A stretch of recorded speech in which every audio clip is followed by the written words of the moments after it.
Yeah. And he's just flipping his feet forward. China. Yeah. He has no prosthetics, nothing.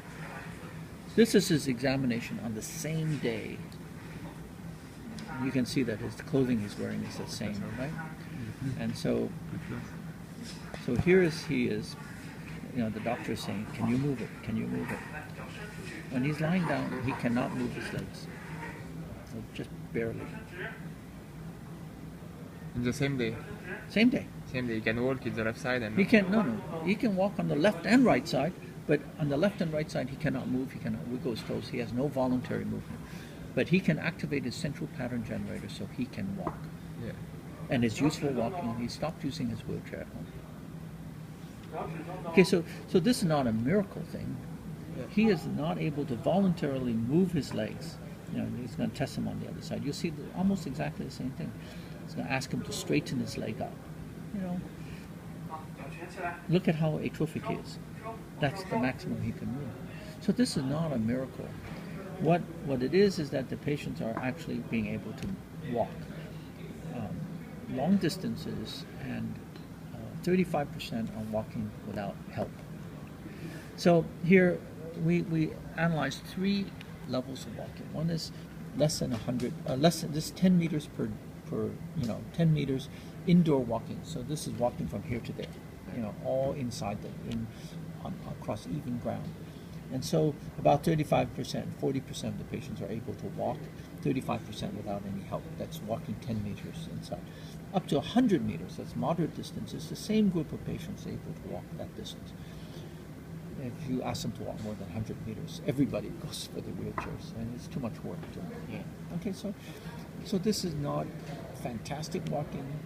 It's good exercise because when you're walking this much, you don't get urinary tract infections. You don't get any decubit, no pressure sores. Everything looks good. And these people are no longer using the wheelchairs in their houses. They use the wheelchairs when they're going outside. Yeah. Okay? They cannot climb stairs. This is going up and down the stairs. They have to be able to climb up 3 stairs or walk down 3 stairs in order to score here. Bed mobility, many of them are able to turn themselves in bed without any trouble. Okay? And about 50% of them are able to get from ground to wheelchair, which is very hard. You need to have very good upper body strength, and only those thoracic spinal cord injury patients are able to get from ground into their wheelchair. Ground. Right here, ground. Yeah. If you fell out of your wheelchair and you try to climb back up into your own wheelchair without any help, it's hard. You need very strong hands to do that. Without research. But it also tells you that amazingly many of them couldn't do it before. But if you walk 6 hours a day for 6 months, you're in good shape.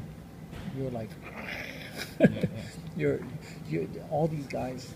You can see their postural muscles are stronger. Yeah. But this is and I'm going to stop here for you because only 10% of the patients were independent on their bladder. They all needed help, and the orange means that they needed a lot of help in their bladders. Somebody to catheterize them or to put it. So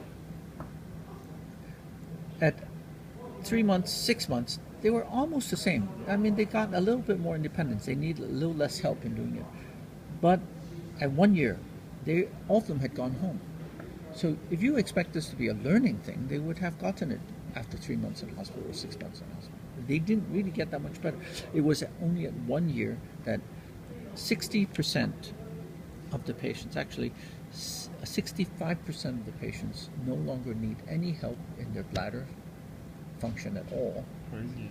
And 55% of the patients, that's this darker green thing, no longer use their catheters. So we asked them, how do you do it? They said, well, we tap our bladder, and then once it starts going, we just press down with 2 fingers, and it's finished. They've stopped using their catheters. Yeah. Then this happened.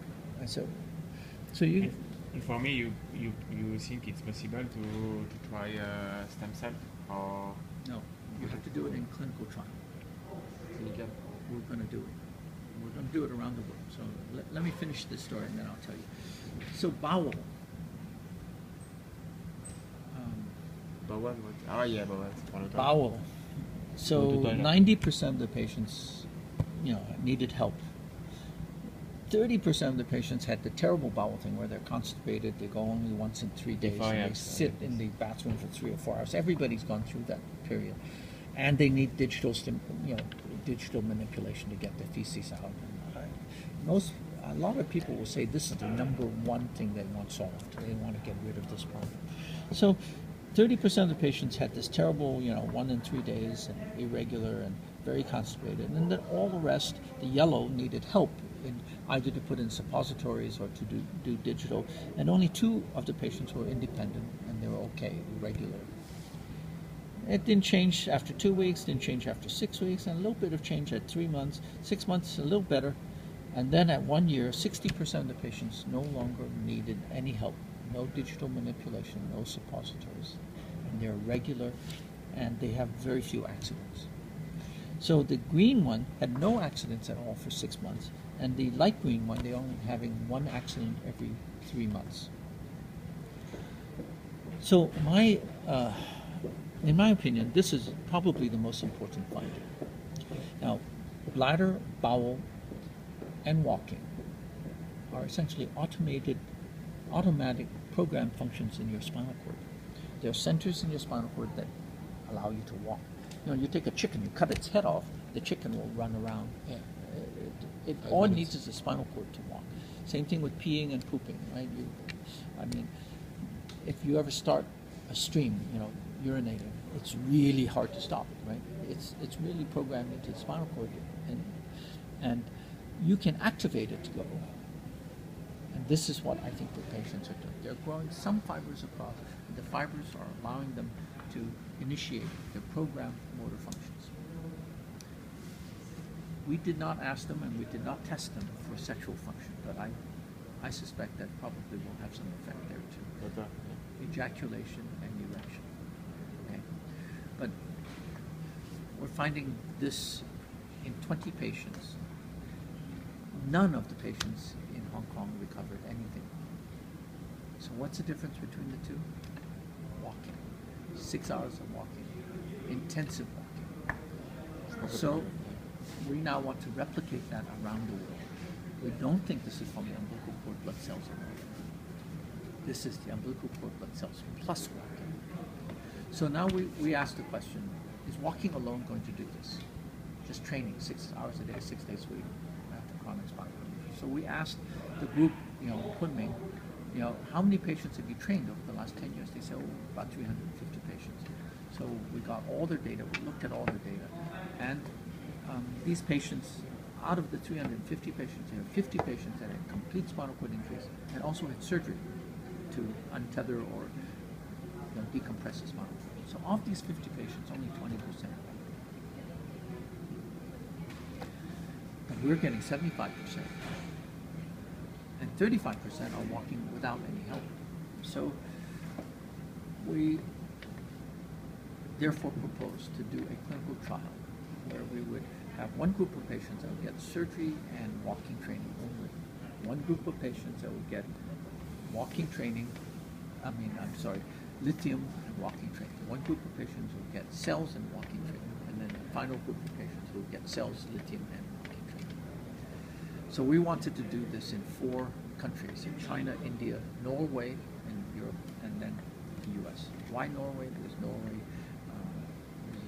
they pay for the clinical trials in Norway, and and they're also very well organized to do rehabilitation.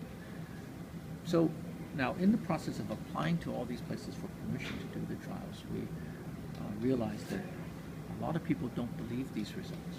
So we're going to have to show it in each country. So what we've now proposed is to do a trial of 18 patients in each, in China, India, Norway, and the US, where we're going to, all the patients will get the cell transplantation, all the patients will get training, but half of the patients will get placebo, half the patients will get lithium, in terms of oral. Yeah. And we want to answer the question, does lithium help or not? Because we had too few patients in our trial to know whether or not lithium helps. If lithium doesn't help, we'll omit it from the final phase 3 trial. If lithium does help, we will go ahead and tested in the final trial in the 4 patient group that I was telling you about. So we're now applying in the US, India, and China. I have not done anything with Europe yet, but I hope soon. We're going to apply for permission to do this phase 2 trial, and after the phase 2 trial, which we hope to start in early 2016, we will then do the phase 3 trial, which will be in 2017. In the meantime, what I've done is I've talked to a number of the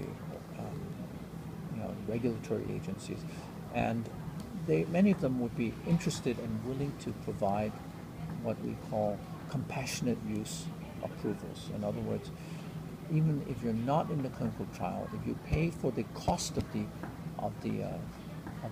therapy, which is probably around $10,000 for the cells,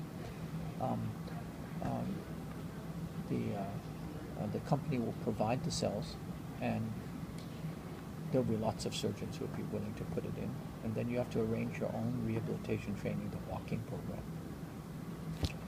program. So that's the plan over the coming year, that we will start phase 2 trials, and at the end of phase 2 trials, we will start phase 3 trials, during which time there will be compassionate use availability of the cells to people who don't enter into the trials.